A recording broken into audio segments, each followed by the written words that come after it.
Good afternoon, thank you, and welcome to the Library of Congress. I am Beverly Gray, Chief of the African and Middle Eastern Division, and as a lover of books and with special responsibilities for much of the library's literature from and about more than 70 countries of Africa and the Middle East, I'm especially pleased to welcome you to the second annual Lifelines, the Literature of Women's Human Rights Programs. And this event this afternoon is co-sponsored by the library and the Women's Learning Partnership.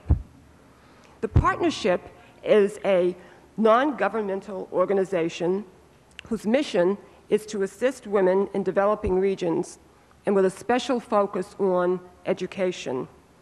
The organization was established to advance communication and cooperation among and between women of the world in order to protect human rights, facilitate sustainable development, and to promote peace. Thus, it's most fitting that this program is held today and as a group of readings by a group of noted authors from across the globe. We're marking and celebrating International Women's Day. The Library of Congress has long been active in acquiring literary works, and it holds outstanding collections from around the world and in virtually all languages. Women, of course, are well represented in the books, the periodicals, the newspapers, and in collections in other formats that contain literary works. And a search of the library's online catalog will show the very wide range of our holdings. We invite you to come back and to visit the magnificent African and Middle Eastern Division Reading Room on the second floor of the Thomas Jefferson Building, and to meet with our specialists and make full use of our extraordinary collections. And do note that we do provide briefings on the collections, prearranged briefings for researchers and for groups of visitors. And the moderator for today's program is Manas Avkami. She's a leading advocate of women's rights, and she's been doing this for the past 3 decades. Prior to the Islamic Revolution, she taught English literature at the National University of Iran, and she founded the Association of Iranian University Women. In 1976, she was appointed Minister of State for Women's Affairs. And today she lives in exile in the US, and she's founder and president of the Women's Learning Partnership.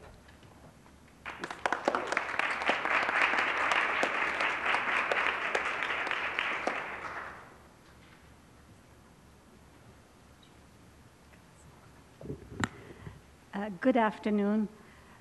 It's such a pleasure to be here at this wonderful institution and this wonderful architecturally well displayed room to present women's writings, poetry, and prose on human rights. Can you hear me? Can you hear me? Strange, I don't hear me. I want to first of all thank the library, especially Beverly Gray and Mary Jane Deeb, who have been so helpful in making this annual program possible. I also want to extend a special thanks to Armand and Farah Simone, who have generously supported this program, both the first session of it last year and the one this year. The name of this program is Lifelines, the Literature of Human Rights. And the purpose of it really, from our point of view, is to bring examples of both human rights conditions around the world as represented in poetry and prose, and not only show stories and poems, which are the best ways, really, in some sense, of making things real, making them visible, making situations touch us, make us feel what people are going through in different parts of the world, But at the same time, the very positive struggle that goes on based on hope, based on optimism, based on a belief in the human spirit. So both sides of this, the problems and also the struggle for solutions that are represented in stories and poems that we hear from our artists from around the world. Today, we have 4 extraordinary women here to read from their works, but I want to first refer to the absences. The absence that we feel very much is one of Marjorie Agassiz, our wonderful poet, human rights activist from Chile, who unfortunately was not able to get here because of the elements. You know, we had a terrible storm yesterday, and she comes from a village near Boston, and she wasn't able to make it. We miss her. Her book is here available, however, if you're interested, and one of her last works was an anthology called A Map of Hope, which represented writings on human rights from around the world. And that was actually one of the inspirations to set up these series to begin with. So we miss Marjorie very much, hope to get her here perhaps next year. The other person who unfortunately is not going to be with us is Goli Taraki from Iran. She had to return to Iran from Europe a couple of days ago because her mother was gravely ill. But she was kind enough and really went through the trouble of composing a little piece and faxing it to us. And the friend and colleague who is going to read it, herself a distinguished writer, and both writer of academic works and also of, I don't know what to call her writing because it's such a wonderful mixture of cultural observations, critical observations, and also personal narrative. Her book, which is this collection of these various elements, is coming out soon under the title of Reading Lolita in Iran. So Azar is going to be our reader of Goli's work, and also she'll have a few comments herself. I think I'll ask Azar to begin and then go on to introducing our other writers. So Azar, could you please begin? Thank you very much. This is one time when I really wish I were there and Goli was here. And I really love to be in her shoes, but not in this manner. But anyway, I would like to begin by just saying a few words, taking a few minutes of your time, just explaining to you how I see Goli's work. I mean, create a short context for her work. And I thought that usually we use metaphors from fictional words in order to describe reality. This time I want to bring a metaphor from reality in order to describe Goli's fictional works. And I'll so go to this little anecdote for a few minutes, and then I will please you with the readings from Goli's work. The main censor for Iranian cinema until 1994 was blind. He was nearly blind. And before that, he was the censor for theater. And my friends in the theater would tell me that he would sit in the audience and somebody would sit beside him and tell him, now the girl is approaching the boy, now the girl approached the boy, this is the danger point, cut. You know, so after they took him off censorship of film, they put him at the head of the new television channel, Channel 4 in Iran. And what he would ask the writers and the scriptwriters and the playwrights and the movie directors to write their script, to read their script in a tape without any emotion or drama, and bring it to him, and he would listen to it and decide, you know, what to cut and what not to cut. And his successor, although he was not blind physically, he would continue the tradition. Now, I want to say that when you read Goli's works, you see that she's talking about different forms of exile, the exile which she mainly feels as a woman and as a writer. And this exile is basically begins with the eyes of the censor, who generalizes you, who mutilates your image, and tries to sort of impose his own image upon your reality. So this is the first one level, the deepest level of Goli's works. And then on other levels, the most obvious level, the least obvious level, is exile from homeland. Where is home? This is a question which her novels and short stories time and again ask us. And the last part is geographical exile, where she was forced to leave Iran and to go to France and live there.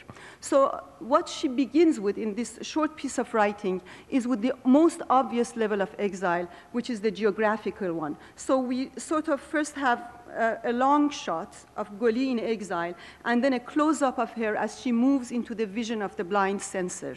And what is interesting in her work, of course, is not the mutilated vision, but how she reshapes that dismantled work through her works of imagination. So in her own works, she creates a home away from home, and that is her portable world, her real world.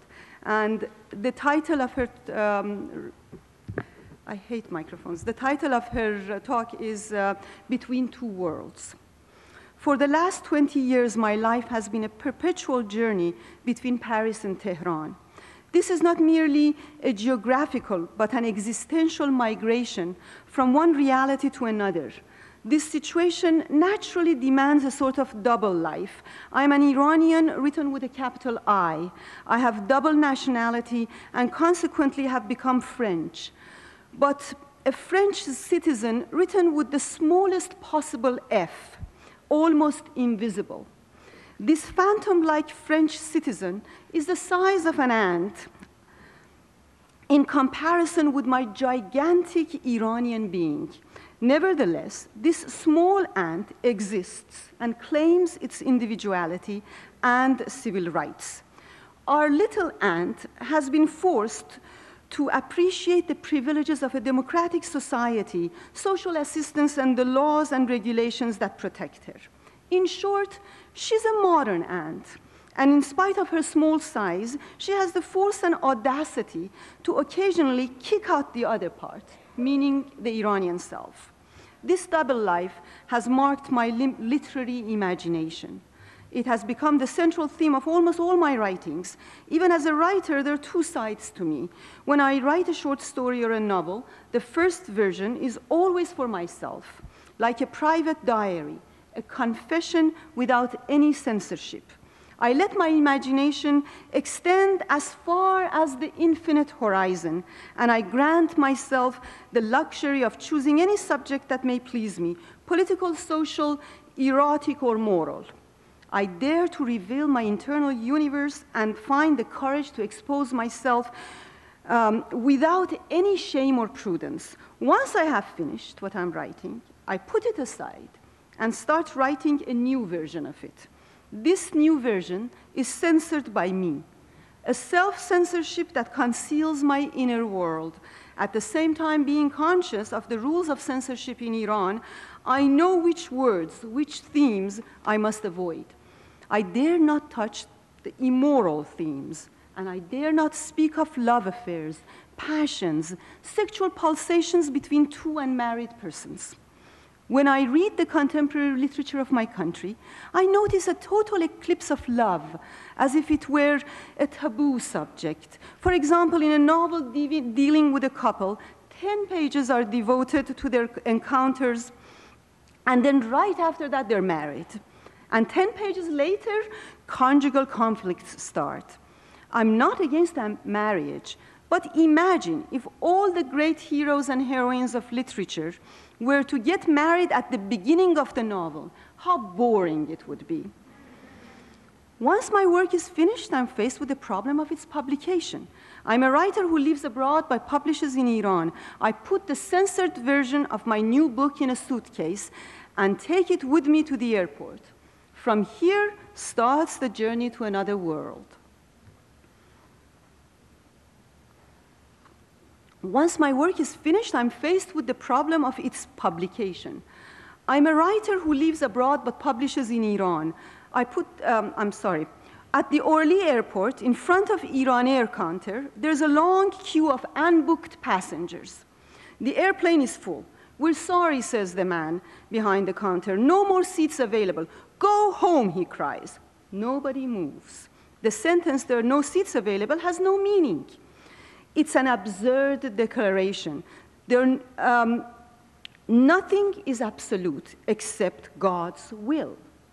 A passenger recites a classical poem that for everybody represents the absolute verdict. If God closes a door by his wisdom, he will open another by his grace.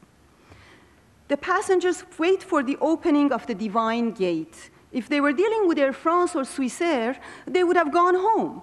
For these sort of gates do not exist among these companies. The doors in the West open and close according to the mechanical laws. The grace of God does not concern them. I myself, the modern ant, have already booked my place. I entered the airplane and took my seat. I see that it's taken. I look for my seat. I see that it's occupied. The one who has occupied it says, "Can't you find another seat? I want to sit by my cousin." I show off my modern mentality by showing my ticket and saying that this seat with this number is mine. "Why do you make life so difficult for yourself and for me?" she asks. "Numbers don't matter. Find another place and make yourself at home." I look for a stewardess to complain against the aggressive passenger. The stewardess is tired and depressed. She too doesn't care for numbers. She tells me to find a place and just sit down. At this point, I suddenly realize that I'm entering into the easygoing life, easygoing in parentheses, of Oriental territories. The Iran airplane is very special. Children play hide and seek on it. Men continue standing and talking politics, interest rates, inflation, and the possibility of sending out money from the country. The women gossip. The one sitting next to me apparently is a very kind woman. She takes from her handbag a bottle of cheap perfume and sprays it on my head and clothes. My feelings, I wish I were there laughing with you. This is not fair. Really. My feelings are mixed up. I know that she means well, but I detest this sort of exaggerated familiarity. The airplane is a flying house where every passenger belongs to the same tribe. I reject this collective life. My modern side demands individuality and independence. My confused emotions start right here. In this dark uniform, wearing a black scarf, I feel that I have become someone else. I search for my real identity, and I don't know to which I would belong. Arriving at Tehran airport, another world is waiting for me. My Iranian self wakes up, and the music of Persian language, like an ancient melody, resounds in my soul. The blissful feeling of being home penetrates into the core of my being. But this euphoria does not last long. Home is a lost and imaginary country. Tehran, in my absence, has turned into a foreign land where monstrous buildings pushing out of the earth have distorted its old familiar face. I feel trapped in the midst of new highways and bridges, not knowing where I am. Most of the taxi drivers are young men born at the beginning of the revolution. Avenue Shahneza or Boulevard Elizabeth does not mean anything to them. I searched desperately for the old and familiar things, for faces and images that were part of my life, and I find nothing but the scattered debris of a distorted reality. Worst is still to come. My friends inwardly reject me. In their eyes, I'm someone who has betrayed the people, the national or traditional values, by leaving Iran and enjoying a happy, easy life in a Western country. I am an outsider. My painful sense of duality is sharpened by what I call the cultural hypocrisy of Iranian society at the present time. The private life and individual inside her house, wearing no scarf or uniform, enjoying the cable TV, and drinking the homemade wine or vodka. is in absolute contrast with the outside world, dominated by Islamic rules and regulations. Both of these worlds are unreal, and those belonging to them, including me, oscillate between two great lies. I find myself a stranger in any of these two worlds, and this double exile is the most painful duality of my existence. As I said before, I had come back in order to publish my book. What is awaiting me is to obtain the permission of the Minister of Islamic Guidance and the Department of Censorship. My editor and I have already cut all the words or phrases that could possibly create problems, but you never can be sure. The greatest problem with Iranian censor is its chaotic and ambiguous nature, utterly unpredictable.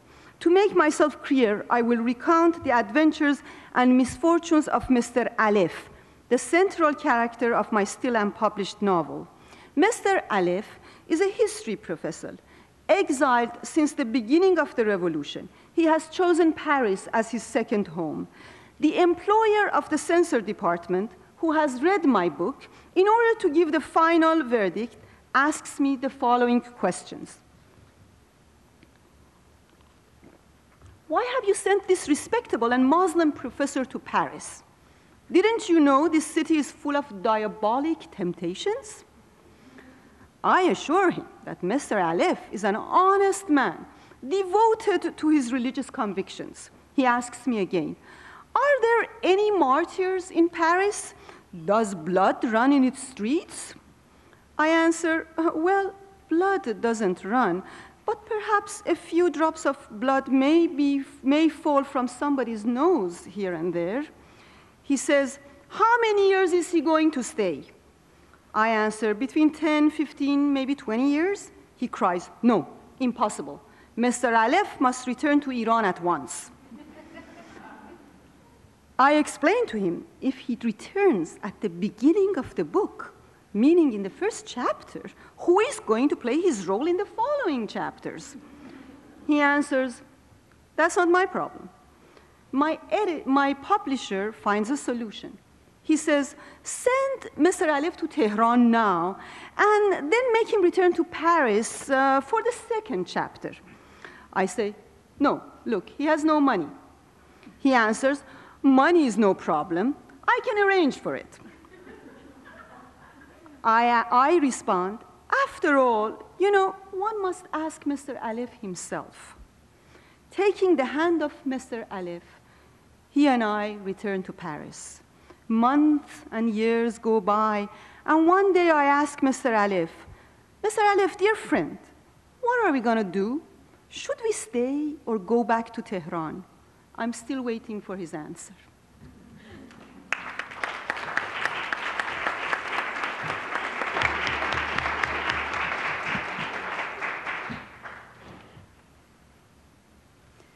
Thank you very much, Azar, and we thank Goli in her absence, and hopefully next year we hear from Azar's own book. Next, we're going to hear from our speaker from Argentina, born in Argentina and having lived in Chile, the poet Emma Sepulveda. Emma, of course, is not only a poet, she's an academic writer, a scholar, a human rights activist, as well as a community organizer. Emma teaches now in Nevada, and she is the first Latina who run for a state Senate seat. So this is an interesting combination of backgrounds and experiences. She has written extensively. Among her books are We, Chile, and another one, From Border Crossing to the Campaign Trail, and another one called Amigas, Letters of Friendship in Exile, with Marjorie Letter. So I would like to ask Emma now to read from her work. Thank you.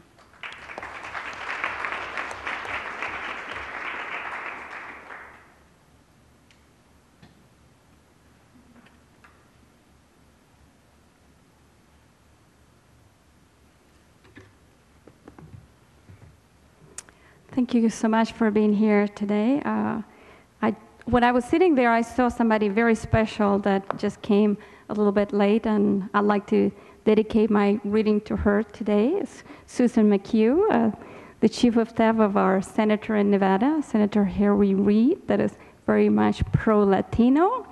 So my reading today is for you, Susan, and all of you. Before I read my work, I was asked to explain a little bit how all of us have become writers. And I think in my case was almost by accident, and maybe a lot of writers become writers by accident. I was born in Argentina in the 50s, and my family, my father from Chile and my mother from Argentina, it was at the time of Domingo Perón. So my parents were not Peronistas, so we crossed the Andes Mountains and we went to live in Chile. So I lived most of my life in Chile, and what do you know? My family liked Pinochet, and I didn't like Pinochet, and Pinochet didn't like me either.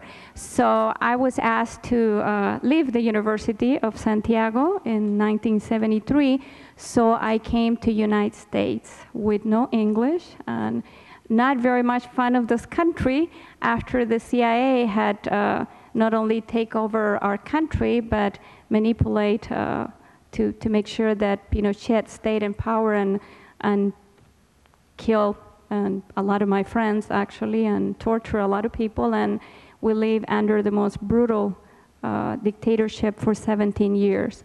So how can you not become a writer when you witness all those things? So from very young age, I started writing journals. My mother always told us when we moved to Chile, because we were not like as a little Argentinian girls. So she says, well, every time you have a problem, write a journal. So I started writing a journal, and a lot of my journals actually became books. When I ran for political office in Nevada, politics in this country are not pretty games. So every day I came home when I was extremely upset about the campaign, I wrote a journal. So after I lost the campaign, I had a book. So, you know, you never know. So today, I'm going to read from a manuscript that is going to be out the first week of May. And actually, I'm sad that Marjorie Augustine, which is my best friend, is not here today, because this is a book that we did together. From very early on, Marjorie being Jewish, and I used to be a Catholic girl, so we wrote letters to each other for decades. So the letters start in Chile, and they progress in the United States until today. The email is kind of destroying, we could never do another book like this now. So what I like to do is I like to read some of the letters, and it was planned that I will read a letter and Marjorie will read a letter of about the same time. But since Marjorie is not here, I will read mine, and you will imagine what Marjorie told me after receiving that letter.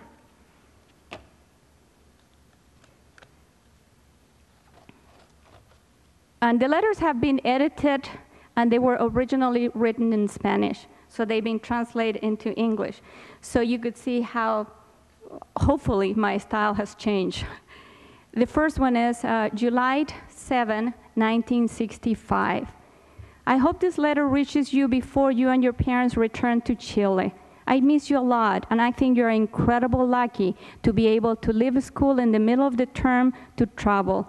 I had it with this place. My mother insists that our Savior Preparatory School is a fine school for girls. I will learn to be a proper lady and a good Catholic, but I also be well prepared to enter the university if I'm ever allowed to do so. I like the nuns, but I don't really like them. I don't know. I'll survive only a few years. We have to pray in the morning, before lunch, after we leave class in the afternoon, and before going home at 5 o'clock. The religion classes bore me to death because they always talk about how the Virgin had a child and never had sex. God is so mean. He punished you, and you don't know why you've been punished for. The week before vacation, Sister Perpetua, and believe me, that's her real name, Marjorie, made me stand up in front of the whole school and accused me of doing something horrible. I wore makeup. She scrubbed my face with a disgusting sponge to make an example of me. in front of all the ladies. She says that a pure woman cannot wear makeup. They do the same thing if the hem of your uniform is above your knee or you wear hairspray. What horrible thing. The girls like those are loose and indecent, and they'll probably be prostitutes one day. I have never been to jail, Marjorie, but I can assure you that I bet it's exactly like a Catholic girls' school. They treat us like prisoners, and every time we do something to make ourselves feel better or prettier, they're telling us that we're indecent women. It also bothers me that in our school we never talk about poor people in our country. All the girls here come from very nice families. Next door to our Savior Preparatory School is a little school for the poor children who cannot attend our school. I watch them through the windows because we're not allowed to talk to them or play with them during our breaks. Boys and girls always play together. What a dream that will be. I guess because the nuns, they don't care about them kissing each other in the bathroom. Instead of an expensive uniform, they use a white apron. They also stay in class longer because they're not being educated to go to college. I have always wanted to meet those children and ask them if the nuns are as mean to them as they are to us. Sister Consolation, and believe me, that's another real name, Marjorie, told me that those children don't learn as much as we do, and they don't stay in school because the parents don't believe in teaching them. She says that we shouldn't play with them because they have bad diseases and they have lies, and they also could steal from us. Yesterday, I told one of my classmates that you are Jewish, and she asked me if you're a cheapskate and if you had a big nose like all the Jewish in Chile. In school, if one of the girls doesn't want to share something or doesn't want to spend any money, they all call her Jew. Is that true, Marjorie? But don't worry or get insulted by those idiots, because I like you and we're always going to be best friends. Hurry back to Chile because I have a lot more stories to tell you. I'm going to skip through the years, and this is a letter from October 23rd, 1973.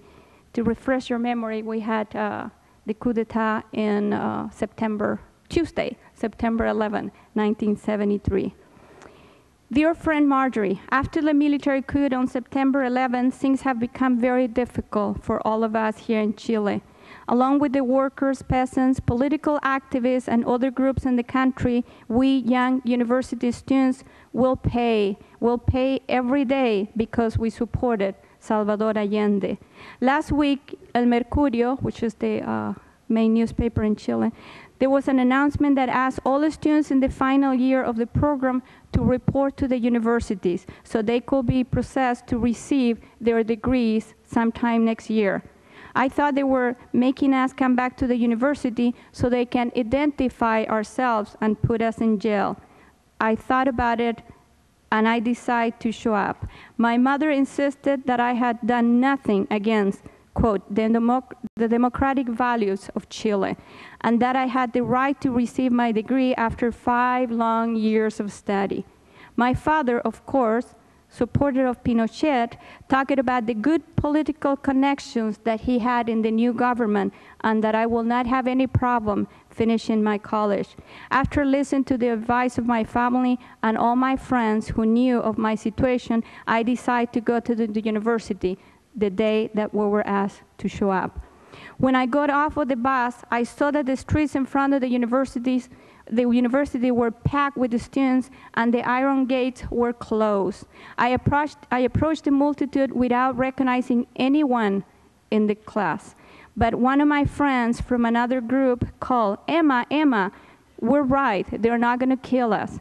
The militaries greet me soberly and asked me if I was happy with the results of the CIA in Chile. I didn't know what to tell them. And when I tried to ask why they had such a horrible idea, he put the machine gun in front of me. I also asked them why they had called me, and they say that nobody is going to call any students. If they have the responsibility, they will come. Marjorie, I cannot express what what I felt during those moments, seeing my country torn, ripped to pieces, and my dear friends now separate and all feel suspicious of each other. We waited until those conditions. Through the loudspeaker, a soldier voice told us to line up in front of the main door. The line extended more than a block and turned to the corner. The girl who entered before me suffered the humiliation of having her trouser legs cut off. What the soldiers told her, quote, "From now on, women in our country will dress like a woman." Seeing what they had done to her overwhelmed me with fear. As I passed through the main entrance, the soldiers grabbed me, and one in each arm, and they held me so the other soldier could search my body. I was wearing a short skirt and a blouse. The soldiers felt me all over and determined that I had no weapons, but they kept touching my body. Then one of them held me stiff upright by twisting my arms behind me, and the other started passing his hands in my breast. I felt violated, insulted, and I started to cry. And they told me, "This is only the beginning." And I will not read the rest of the letter, because I want to take you a little bit more through times. This is the letter when I arrived to the United States, so I'm going a lot of years ahead. Only one more year. April 17, 1974. Yesterday, Marjorie, I arrived in Los Angeles. This world is so very different from my own world. Since the moment the airplanes landed, I have been miserable in knowing that I am among people who don't understand me and treat me as I was stupid. Some friends were waiting for us at the airport, and they immediately took me to a Mexican restaurant, so I will feel welcome. I was very surprised because I have never eaten Mexican food. So I arrived here, and they all believe that I'm Mexican now and that I have eaten the same food all my life. We drove through some of the neighborhoods in Los Angeles so I could see how people live here on the other side of the border, here in the north. I wanted to walk, breathe the air, and look at the people close, and perhaps talk with somebody who lived there in the eastern part of the city, but they told me, "No way, you can't step in that area." What kind of civilization is this, where the people can only go through the neighborhoods in cars? Marjorie, is this the crazy world? And how do the people live here? How do they survive? How do the children go to school? And I hope Los Angeles is not the representation of the whole rest of the United States, because I don't know if I can survive in this country. I consider a city made of iron and inhumanity, where everything moves at extraordinary speed and nobody says anything to anybody. In the restaurants we ate, all the workers were Latinos, from the ones who washed the dishes to the ones who served the food. The food was so totally strange. Although the menu was in Spanish, I didn't recognize anything.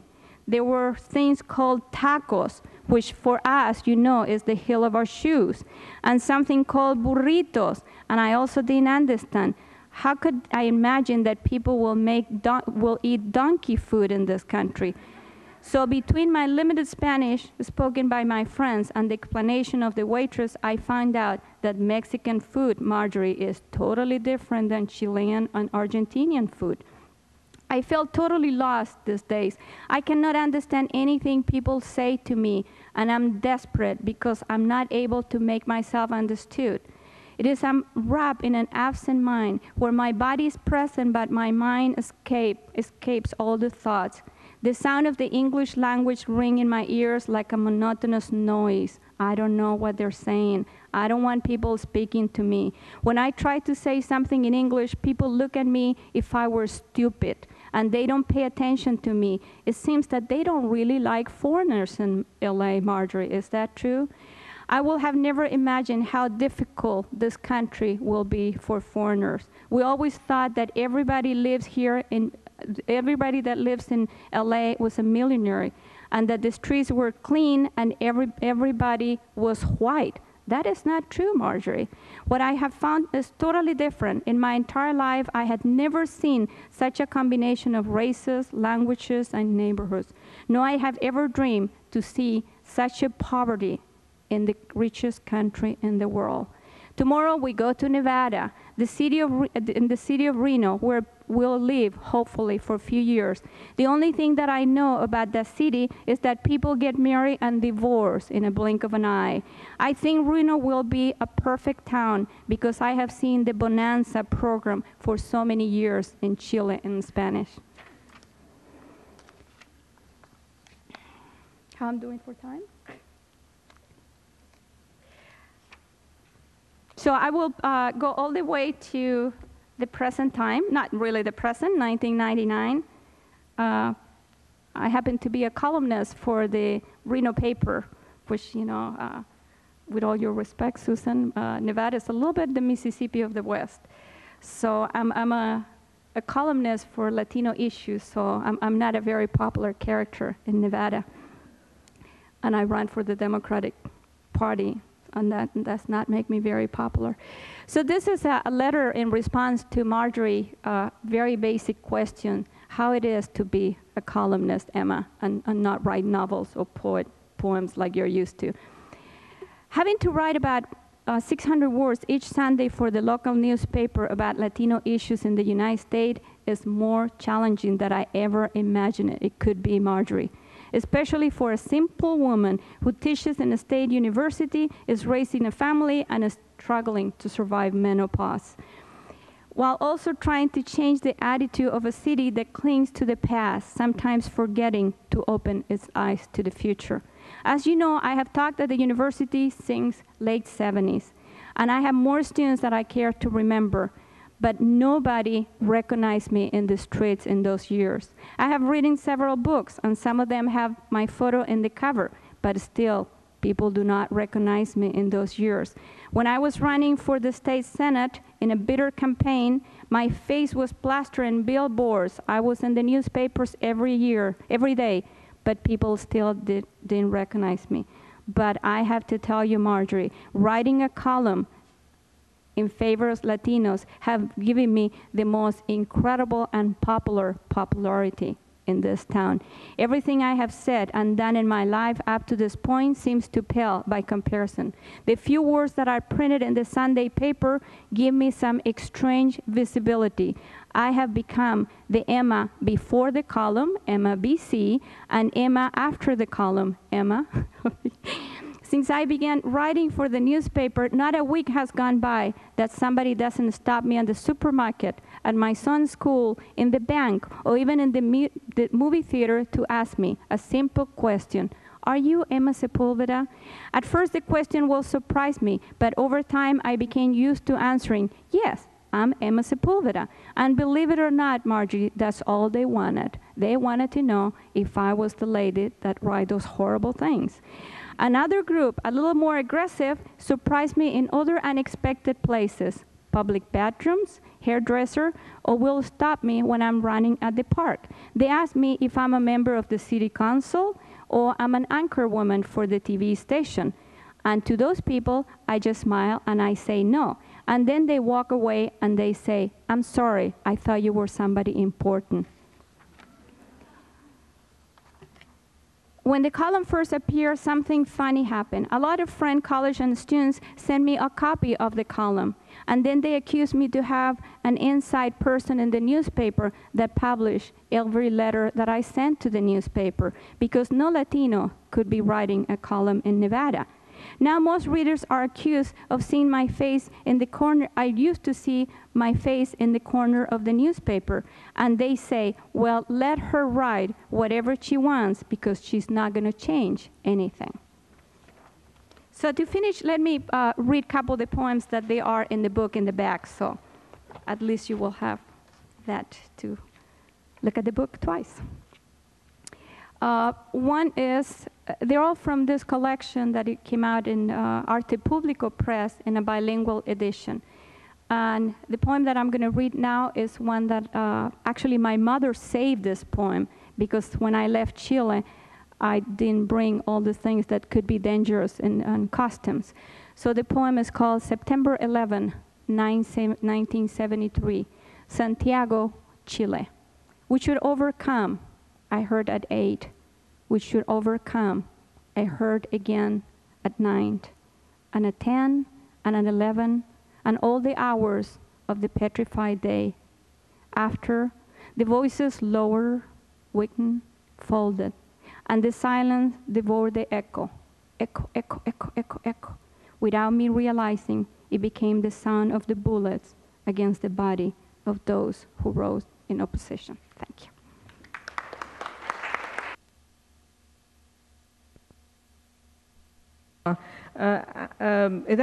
I began it the day that I mailed off the book that Mahnaz just mentioned, on women in Islam.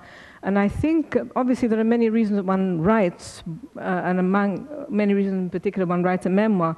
But I think one of the reasons that I felt a sense of urgency that I actually began it the day I mailed off the other book was that I did feel that there was an odd sense of dissatisfaction, a sense that something rather important was missing. And that's what I needed to write now. And I think, and I only understood it in the course of writing, that it is rather extraordinary that following all the academic rules, I'd written a book on women in Islam and somehow managed to leave out everything that I knew from having lived as a Muslim woman. And actually that somehow is not accidental, because the nature of academic language tells us that what you know personally is not real knowledge. It's only what you find in books. So that was one of the spurs behind it. And the other, with several others, but I'll only mention one since we have a limited amount of time. The other was that what I think has driven me in all my work, which is that the need to understand, and in this case what I needed to understand was my own life and the different societies I'd lived in, and the very complicated history I'd lived through, and in particular the history of having lived through, as a child, a revolution in Egypt, a revolution which had traumatized my own family and also destroyed the multi-religious community in which I'd grown up, the multi-religious Cairo that I'd known. So these are among the motivations behind the writing. I'm going to begin with a section from the very beginning. So this is how the book opens. Can you hear me okay? Yeah. It was as if there were to life itself a quality of music. In that time, the era of my childhood, and in that place, the remote edge of Cairo. There, the city petered out into a scattering of villas leading into tranquil country fields. On the other side of the house was the profound, unsurpassable quiet of desert. There was, to begin with, always the sound, sometimes no more than a mere breath, of the wind in the trees, each variety of tree having its own music, its own way of conversing. I knew them all like friends, although none more intimately than the trees on either side of my corner bedroom. On one side was the silky, barely perceptible breath of the mimosa, which, when the wind grew strong, would scratch lightly at the shutters of the window facing the front of the house, looking out onto the garden. On the other side was the dry, faintly rattling shuffle of the long-leaved eucalyptus that stood on the street side. On hot nights, the street lamp cast the shadows of the twirling eucalyptus leaves onto my bedroom wall, my own secret cinema. I'd fall asleep watching those dancing shadows, imagining to myself that I saw a house and people in them, and telling myself stories about their lives. I loved, too, the patterns of light cast by leaves on the earth, and loved being in them, under them. The intricate, gently shifting pattern that the flame tree cast where the path widened towards the garden gate, fading and growing strong again as a cloud passed, could hold me still, lost for long moments. Almost everything then seemed to have its own beat, its own lilt, sounds that distilled the sweetness of being, others that made audible its terrors, and sounds for everything between. The cascading cry of the carawan, a bird I heard but never saw, came only in the dusk. Its long, melancholy call, descending down the scale, was like the pure expression of lament at the fall of things, all the endings at the end of light presaged. And sometimes in the earliest morning, there'd be a sound of the reed piper playing his pipe as he walked past our house. a simple, lovely sound. When he was gone, it would feel as if something of infinite sweetness had momentarily graced one's life and then faded irretrievably away. Years later, I discovered that in Sufi poetry, this music of the reed is the quintessential music of loss. And learning this, I'd feel that I'd always known this to be so. In the poetry of Jalaluddin Rumi, the classic poet of Sufism, the song of the reed is the metaphor for our human condition, haunted as we so often are by a vague sense of longing and nostalgia, but nostalgia for we know not quite what. Cut from its bed and fashioned into a pipe, the reed forever laments the living earth it once knew, crying out whenever life is breathed into it, its ache and yearning and loss. We too live our lives haunted by loss. We too, says Rumi, remember a condition of completeness that we once knew, but have forgotten that we ever knew.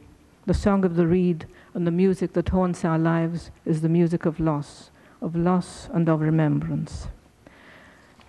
Next, I'm going to read a couple of brief paragraphs, one about each of my parents. I think the one about my father needs a brief introduction. My father was an engineer, a hydraulics engineer, and he was quite a prominent man at the time of the Nasser Revolution. Hydraulics means that it was a Nile water control.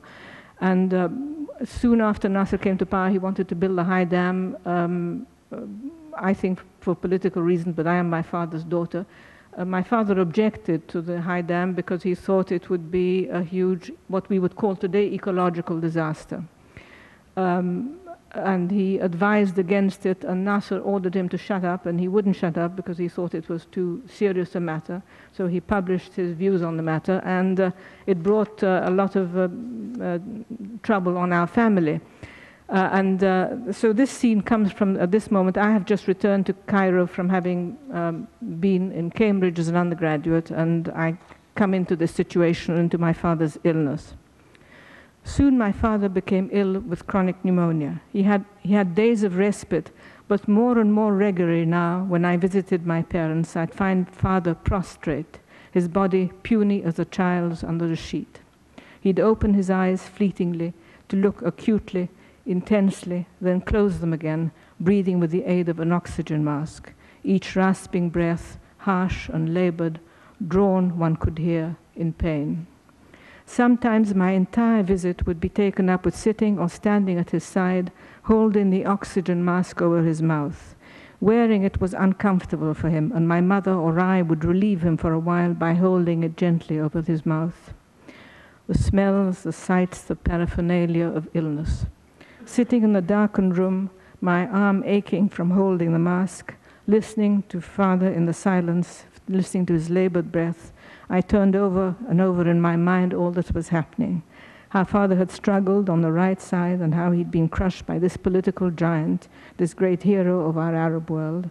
And I thought of the years of meticulous thought and calculation of the Nile that had gone into his work and his understanding of this river, and his attempt to avert catastrophe and preserve for the future generations the riches that Egyptians had depended on for their lives and their civilization from the beginning of time. And I thought about England and how I longed to go back there and take up my own life. And I thought about justice and injustice. I see now how my sense of a troubled division between cultures, places, civilizations took its particular cast and color, first of all, from these moments, sitting here at this bedside. I see how my self-understanding and my understanding of the history I'd lived through would be forever marked and scored by the thoughts I had sitting here at this bedside, listening to father, struggling to breathe, aware of his pain and of his ebbing life. The next paragraph is about my mother, and I don't think it needs much introduction, any introduction. Most commonly, mother spent her afternoons reading.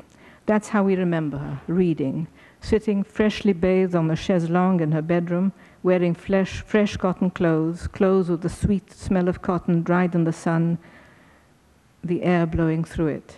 Behind her, the garden, French windows open, curtains lightly billowing, a book in her hand, a cup of Turkish coffee on the table beside her. Two moments in particular live for me. One of these was on just such an afternoon, the air lightly stirring the curtain, the sound of running water drifting in, She was on the chaise longue, a book in her hand, or perhaps lying face down beside her because I'd come in, and she'd stopped reading and looked up, waiting for me to speak, a cigarette in her hand. I'd wandered into her room, I don't know why. We must have had some conversation, and I must have said, I was probably about 15 at the time, that I wanted to be a writer. I don't remember saying this, nor can I now imagine why I'd have said this to her. I wasn't at all wont, in my memory of our relationship, to speak to her of my secret desires. Still, I must have done so, because I remember her looking up at me and saying, speaking with animation, that she too would have liked to have been a writer. It was too late for her now, she said, but sometimes she thought about her life and how interesting it had all been, and wished she could write it all. Maybe I could write it for her, she said. Maybe I could write the story of her life. I'd tell it to you, and you could write it, she said. She spoke enthusiastically, eagerly, looking at me. I was 15. Like many girls at that age, I was sure of one thing. I did not want to be like my mother. I was sure I wasn't like her, and I wouldn't grow up to be like her. And I didn't want to think we were alike in anything, let alone in our deepest heart's desires. And so, of course, I wasn't at all taken with her idea. Rather, anxious to distance my own desires from hers, I thought to myself that what she dreamed of doing, writing a memoir, telling the story of her life, wasn't at all what I wanted to do. After all, there was nothing in the least interesting about writing the story of your life. So in conclusion, I'm going to read two short excerpts from chapter 5, which is the chapter called Harem. By the time my mother was a child, the practice of men's having concubines had come to an end. But the attitudes underlying those bygone ways were not yet quite gone. Even in my childhood, Zatun, my mother's paternal home, was a place palpably apart, imbued with some unnameably different order of being. The aura and aroma of those other times and other ways pervaded it still, in the rustle and shuffle of silks, and the soft fall of slippers along hallways and corridors, in the talk and gestures and the momentary tremor of terror precipitated by the boom of grandfather's voice, and then the quiet, suppressed, chortling laughter of the women as its boom faded and he passed into the recesses of the inner hall. Looking back now, with the assumptions of my own time, I could well conclude that the ethos of the world whose attitude survived into my own childhood must have been one in which women were regarded as inferior, essentially just sex objects and breeders, to be bought and disposed of for a man's pleasure. But my memories don't fit such a picture. I don't think that that was the message I got from the women of Zatun. I don't think that we felt that the girl children and they, the women, were inferior. But what, then, was the message of Zatun? I don't think it was a simple one. The best I can do is set down here what I remember. And then the chapter goes on to describe this household of Zatun, and then the last section moves to describe our lives in Alexandria, which was our summer home. We all of us, my mother and her sisters, and this is what I'm reading now, obviously. We all of us, my mother and her sisters and their children and grandmother, summered together in the Alexandria house at Siuf. The house belonged to grandfather, but he himself came only rarely, once or twice a few days each summer. Similarly, the husbands, including my father, came intermittently and just for weekends. Anyhow, even when they were marginal figures. The moods of the Alexandria house and the rhythms and currents of our lives, of its life, were ours, those of my aunts and mother and grandmother and their children. It's easy to see now, looking back, that our lives in the Alexandria house and even at Zatun were lived in women's time, women's space, and in women's culture too. And the women had too, as I now believe, their own understanding of Islam, an understanding of it that was different from men's Islam, official Islam. For although in those days it was only grandmother who performed all the regular formal prayers, for all the women of the house, religion was an essential part of how they made sense of their lives. It was through religion that one pondered the things that happened and why they'd happened and what one should make of them and how one should take them. Islam, as I got it from them, was a gentle, generous, pacifist, somewhat mystical religion, just as they themselves were. My mother was a determined pacifist, and I see now, looking back, how her pacifism made complete sense given their understanding of their religion. being Muslim, and as I believe also being Christian and Jewish in the multi-religious community in which I grew up, was about believing in a world in which life was meaningful and in which all events and happenings were permeated, although not always transparently to us, with meaning. Religion was above all about inner things. The outward signs of religiousness, such as prayer and fasting and so on, might be the signs of a true religiousness, but on the other hand, equally, might not. In our family, in any case, they were certainly not what was important about being Muslim. Rather, what was important was how you conducted yourself and your attitudes towards others and how you were in your heart. And what it was to be Muslim was passed on by these women for the most part, not, of course, wordlessly, but without elaborate sets of injunctions, threats, decrees, or dictates as to what we should do and be and believe.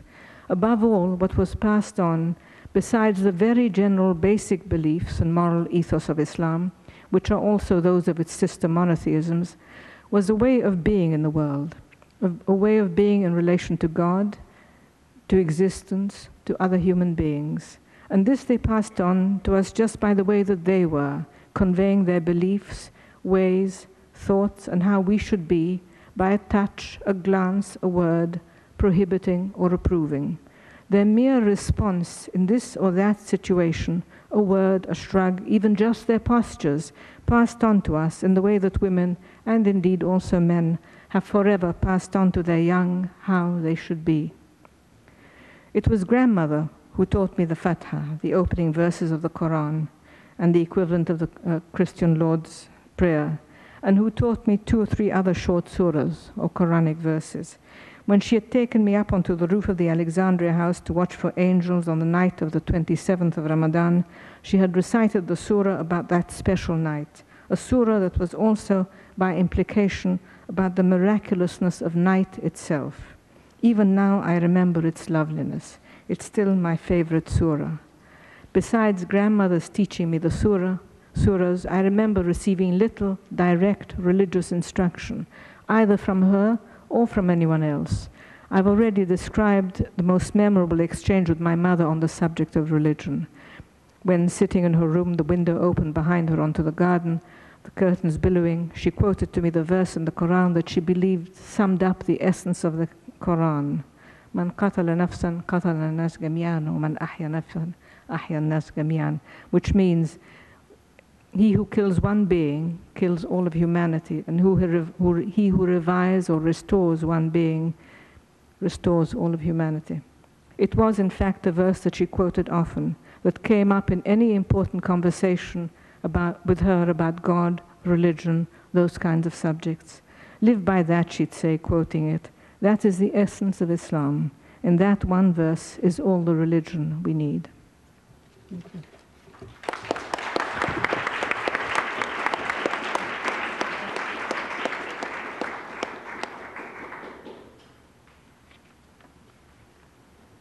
Thank you very much, Leila. Our next poet is Abena Busia, who was born in Ghana and grew up there. And she is now presently teaching at Rutgers University. She's teaching English literature. She has specialized her research on study of African American issues and also of Africans in diaspora. She's written many books, both of poetry and prose, among them Theorizing Black Feminisms and Testimonies of Exile. So now I'll ask Abena to come.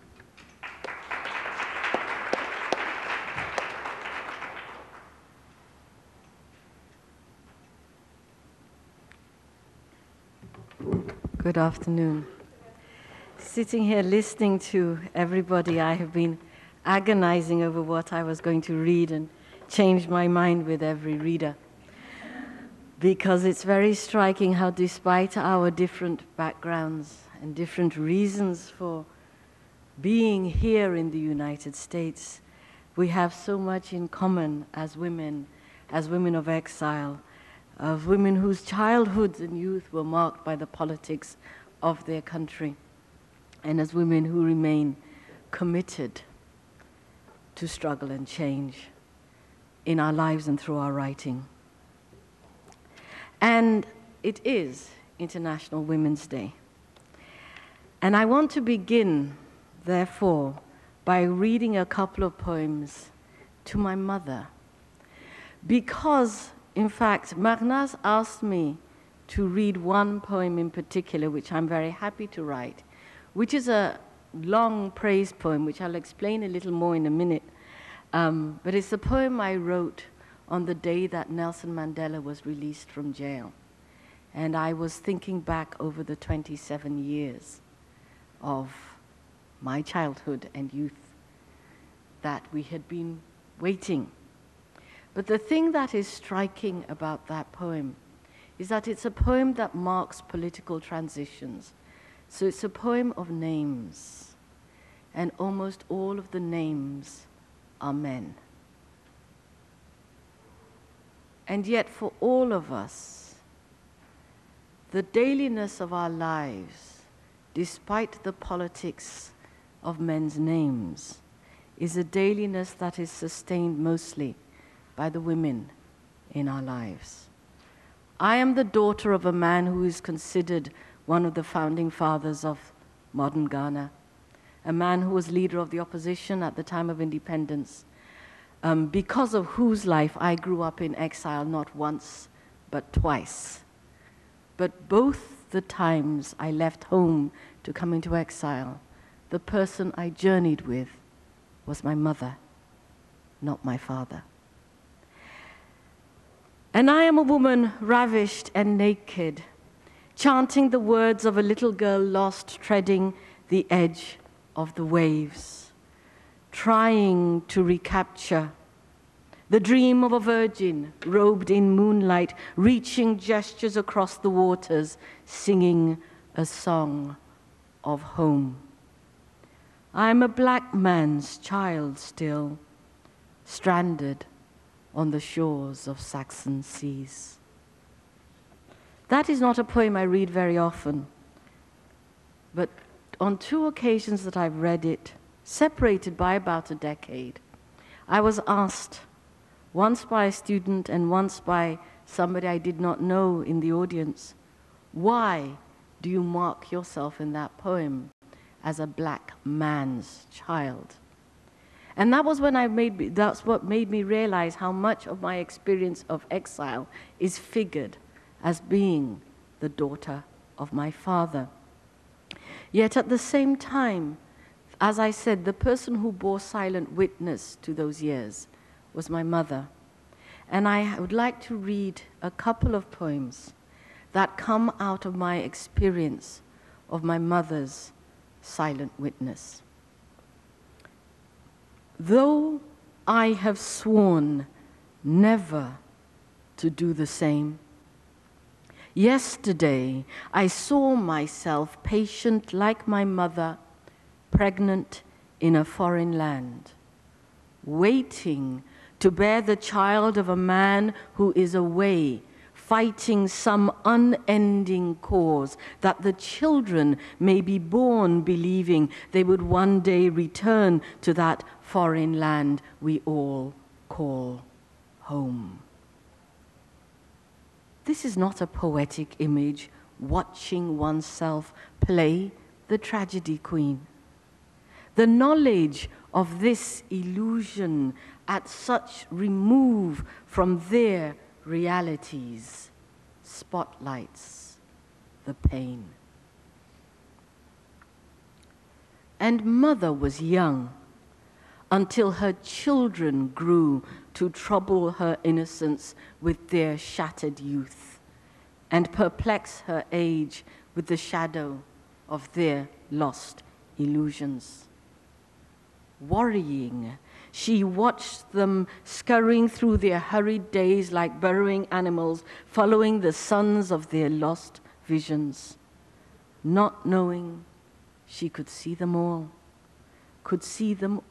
in countless memories, watching the defeated years march past. The last poem I want to read to my mother is a poem, is the only written one, of a collection I started writing, whose titles are simply addresses. The addresses of the places that we have lived. And this is also a poem about memory, because what Mother did in bearing her silent witness was to create homes in Holland, in Mexico, in England. And this is a poem about England, the home we grew up in. And in particular, it's a home that we have kept hold of because of the garden that Mother created. So it's simply called Addresses, 93 Abingdon Road, 1963 to 1993. It's a poem I wrote in 1994 to celebrate my mother's 70th birthday. The road home has always passed through the crossroads at the Hind's Head at Kingston Backpews, where the A420 snakes across the A415, our Abingdon Road.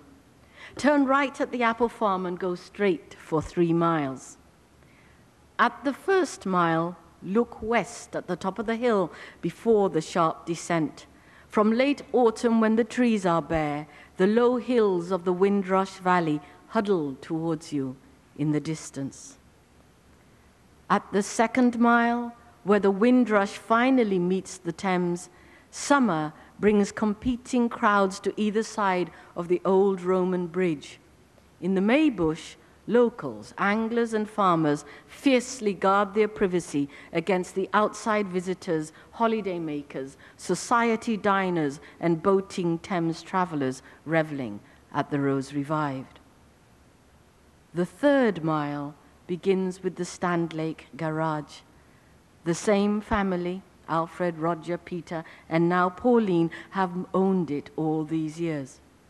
It ends with the historic Golden Balls, a pub under the sign of a pawnbroker. That changed hands once too often and now stands boarded up, abandoned. But if you reach there, turn back. You have passed our house by half a mile. It looks like all the others except the quiet wildness of the garden Mother planted all alone.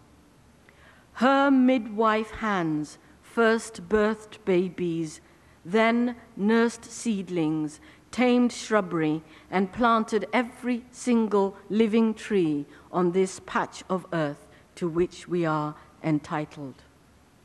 And except for the name on the wrought iron gate which marks our difference.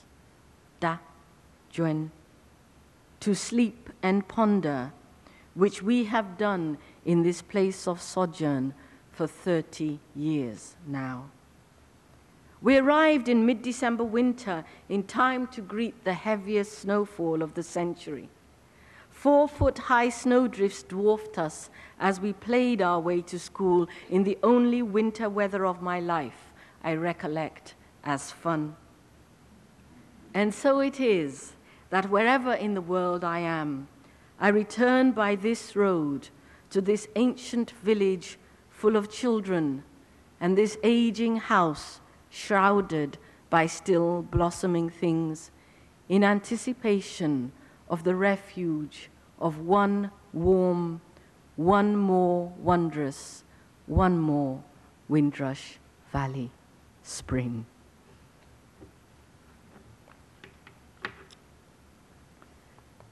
And my last poem is a poem called Testament for the First Accused, Nelson Mandela, for the 27 years.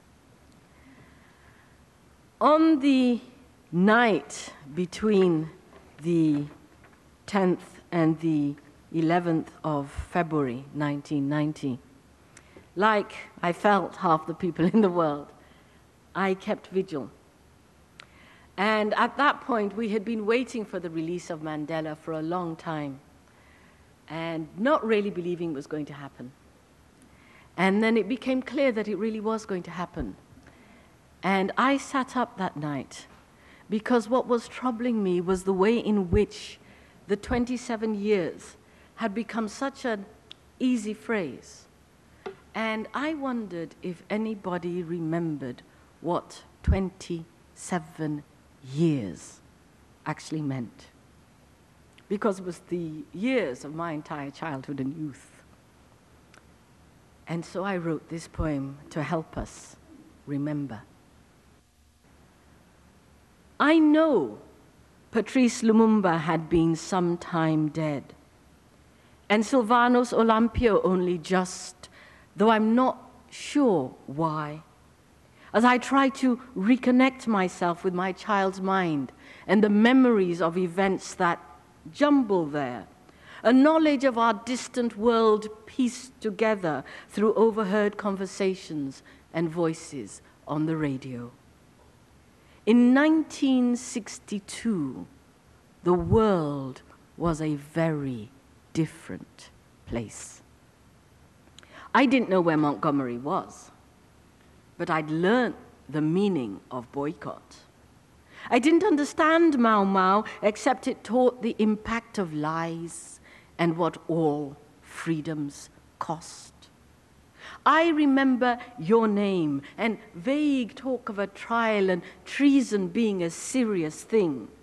Sisulu and Mbeki, Goldberg and Mahlaba, Kathrada, Motsoaledi, and Mlangeni at Rivonia. These names I have learned through the years. But at the time, what I recall for sure is a baby Bikila's second Olympic gold. And Cassius Clay proving he was the greatest by the time you made your statement and disappeared. We have not seen you since. I didn't mark your 50th birthday, but in Ghana, J.B. Dankwa was already dead, and we had lived through coups and counter-coups already at the start of a second republic. While Baldwin warned of the fire next time, the white Rhodesians declared UDI and the Zimbabweans braced for war. But we were killing our brothers already in Biafra while the whole world watched. And a young Christopher Kigbo reminded us that even the poets were dying, and you were still alive, and you were still not free. Though James Brown danced us off the streets and soul came to soul in Ghana, no one remembered Paul Robeson, and Mahalia Jackson sung her last. Singing, "We shall overcome," through frustrated freedom summers, we left Mississippi, Watts, and Newark burning, and Medgar, Malcolm, and Martin dead, all dead, and you were still alive, and you were still not free. In an angry and lonely world, we mark the passage of your 10th year reading Letters to Martha and Soledad Brother. All souls were on ice as Arthur Notcher killed himself in an Oxford room and an exiled Kabaka died. We freed Angela Davis, but on your desolate island, you were still alive and you were still not free. Your 60th birthday reminded us this struggle was your life. But by then, your life had become our struggle. As we buried Hector Peterson and 100 slaughtered children on the scorched streets of Soweto. With a jailed Thandi Modise, we cried freedom for a murdered Stephen Biko. People young enough to be your children, and children younger than your children dead. So many of them dead. Yet you at least were still alive, but you were still not free. We shouted Frelimo, and another empire fell. Antonio Jacinto survived Tarrafal, but Agostinho Neto was dead.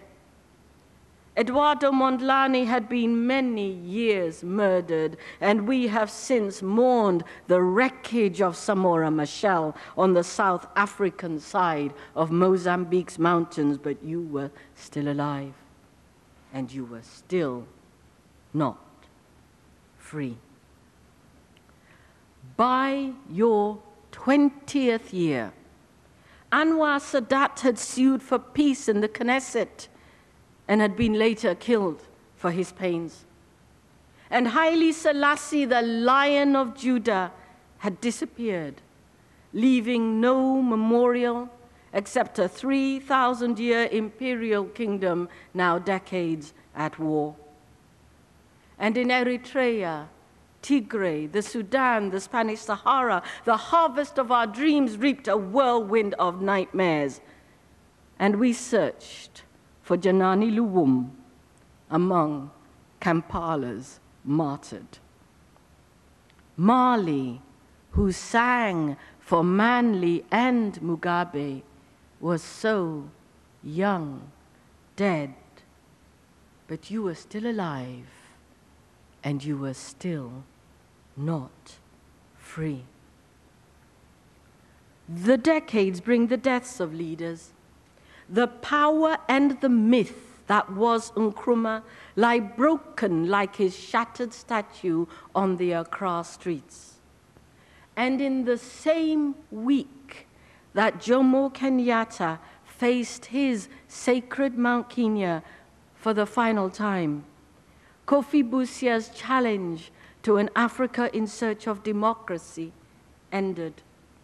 All your peers dead, but you were still alive, and you were still not free. Yet, on a continent being liberated, redeemed, revolutionized, proclaiming Uhuru, the people were marching. 25 years after Sharpeville, we march. 10 years after Soweto, we march. And when they killed mothers and babies on their march through Mamelodi, still with them we march, for you were still alive and you were still not free. By the time we reached your 70th birthday, another generation of children had learned to call your name.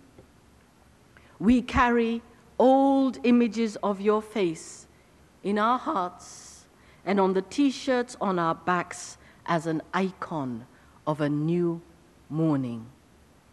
The Tembu warrior prince, the lawyer activist, the prisoner. Around the world we march in our millions, demanding your return into a troubled world so sadly bereft of heroes. For you were still alive, and you were still not free. You disappeared from our view in a world which had taken no small step on the moon for man.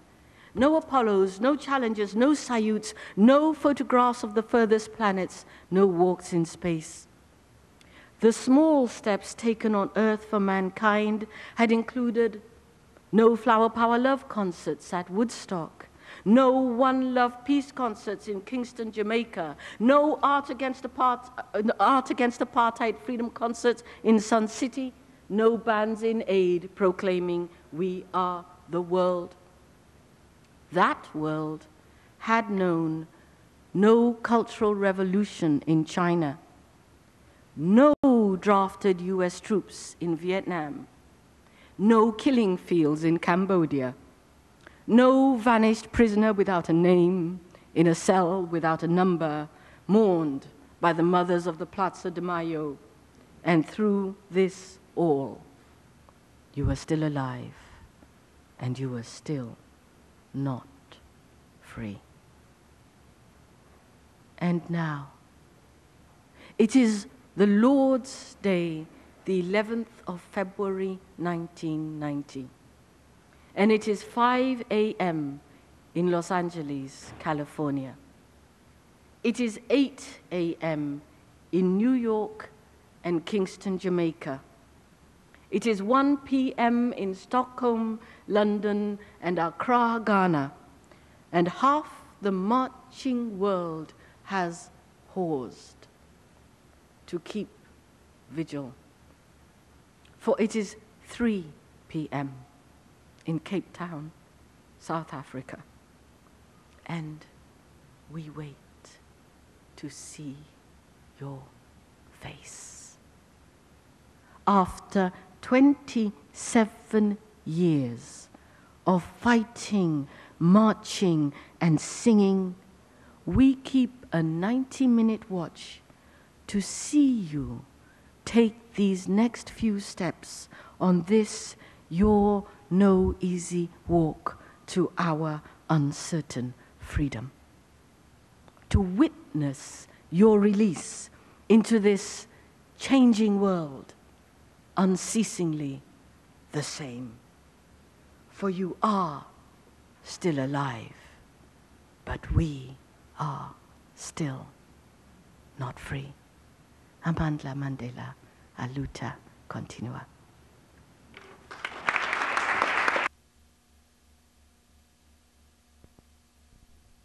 Impressed with the similarities, as Abby mentioned, in the condition of the writers here.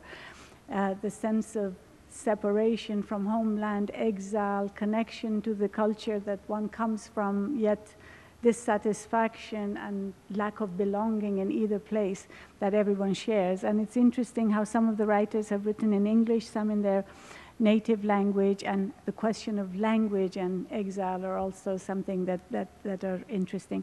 We have a few minutes left for questions and answers, and I must remind you that the books are here from the various writers, and the writers will have agreed to sign copies after this if you like to get them.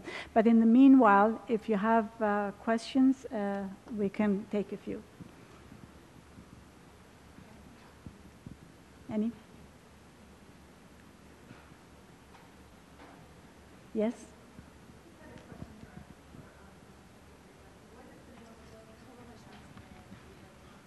It's coming at the University of Texas Press, and it's called Amigas, Letters of Friendship and Exile.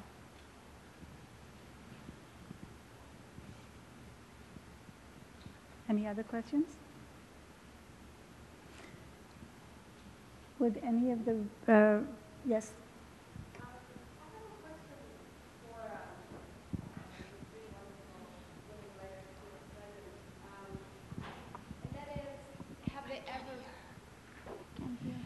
Have they ever reconciled their double identities? Because I'm also an exile from another country, and do you ever reconcile that? Does anyone, who would like to take that? Are these mics working? Yeah. Well, Yeah. we can go Oh, one at a time. can you hear me? Okay. I don't know if I can say that at least I'm speaking for myself. I think that I feel very strong that my soul stay there, part of my soul. But at the same time, I think it's interesting that you end up being not from there, but not from here. But at the same time, you're from everywhere. I am from where I'm at that specific moment. So it gives you a sense of not belonging in many, many ways, and it's a sad feeling, but also gives you the feeling that you belong everywhere where human beings are. I think I'd say a similar thing. I mean, I don't know if they're reconcilable except for one's existence, except for the fact of living, and getting through what you do every day and creating different kinds of communities, because you must and because you can.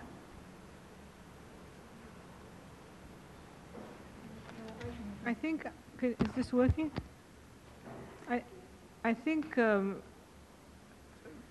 actually I'm not quite sure that, I'm not convinced that we have, I think we have double or multiple identities, those of us on this table, perhaps more obviously than most people, but actually I think, at least I meet in my own classrooms, students from America who are displaced also within America. So I think I'm wondering whether if it isn't a modern condition, a postmodern condition, that all of us are from somewhere else, in some sense or other, not quite as dramatically and obviously as those here, but to some extent all of us experience this. None of us are home. All of us have left home, you know.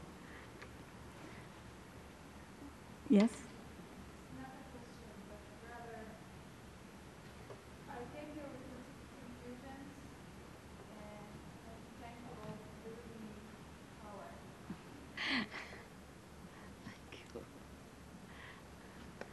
Yes? Thank you.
Yes, I have.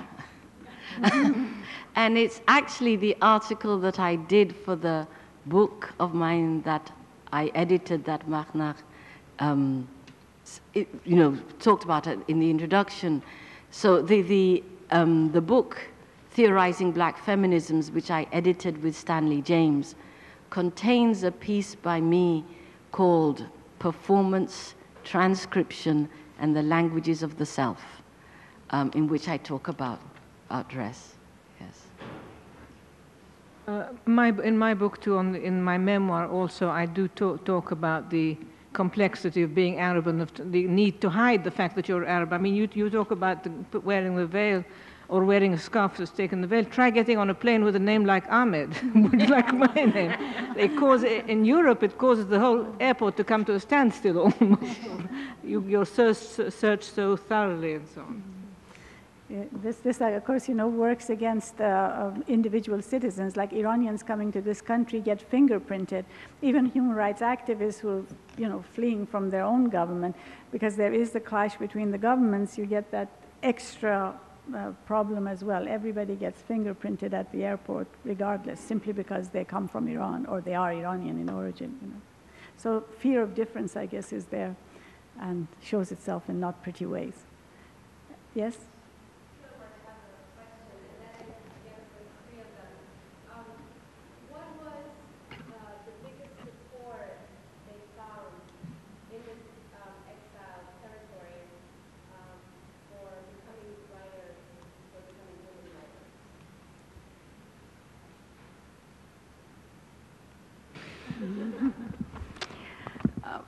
I think personally, my biggest support is Marjorie Letter. We're very, very close friends, and we meet as much as we can. Actually, in Chile, every December, we meet in Chile. So I think she was living in the East, and I was living in the West, and we will send manuscripts to each other, and our phone bill was very, very large until the internet came. And I think other women probably have been my biggest support. And it was very difficult being a student. I did my PhD at UC Davis, and there were not, at the time that maybe, I think there's 2 women teaching in that department now, Spanish and classics, but when I got my PhD, there were no women teaching there. The grad students were females, but the professors were all male. So it was very, very difficult to get any mentoring. So I think in my personal case, Latin American women writers have been probably not only my mentors, but my support here in the United States for my writing. Abby has a poem, that's a very short one, that she'll read in answer to that question, and I think we'll end then. Okay, I was going to say yes. For me, though, my biggest support started off familial. I came from a family that read poems, and I wrote poems as a child. But as a grown woman, it has been the community of women. And I want to read a poem called Let's Light Another Candle. That has come out of my experience of working with and for a community of women. Let's light another candle for old women, rejected wives, and all women powerless and silenced, whose children have forgotten the ones who gave them birth. Let's light a candle. Let's light another candle for childless wives, violated women, and all women scorned, whose brothers have forgotten the same mothers they mourned. Let's light a candle. Let's light another candle for women mutilated by parents, battered by partners, all women killed by laws of custom, whose families hold sacrosanct such cultural practice. Let's light a candle. Let's light another candle for comfort women, ethnically polluted women, all women brutalized by rape and the sanctions of war, whose states have abandoned them, displaced, seeking refuge. Let's light a candle. Let's light another candle for girl children unmourned in death, oppressed in life, all girls unborn to life, whose people place no honor in girls. Let's light a candle. Let's light another candle also for warrior women working for women, all females, all feminists, all sisters in spirit. Let's light a candle. Let's light another candle.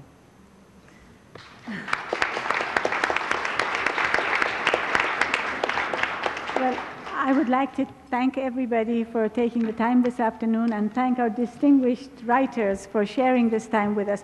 But I also want to thank my colleagues from Women's Learning Partnership, Maureen, Hanan, and Megan, who have actually organized this event. So let's have a hand for everybody. Thank you. Thank you very much.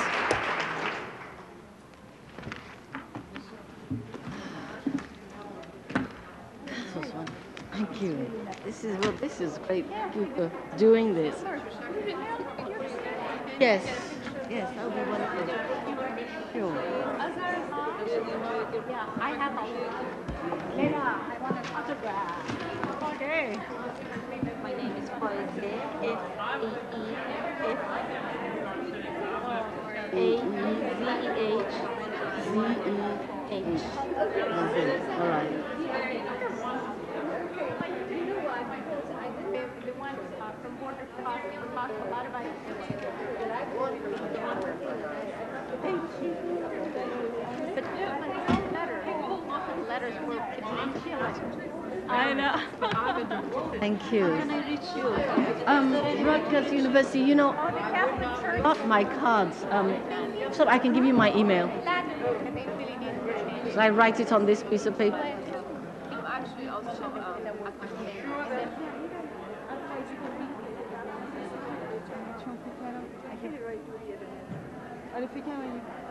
Sorry, go ahead.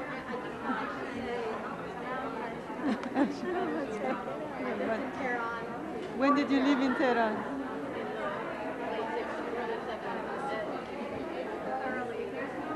hopefully you will do so again in the near future.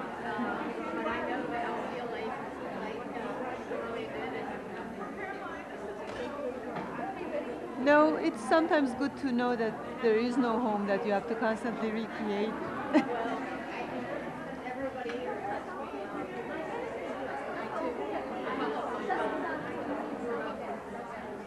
In the different countries.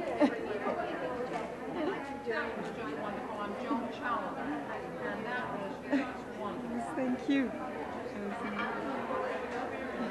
Thank you. Thank you. You know, the idea that Nelson Mandela was only alive because he was in jail is something that we in America have thought of long ago as one after the other was killed. Yes. Only just as you said, one after the other.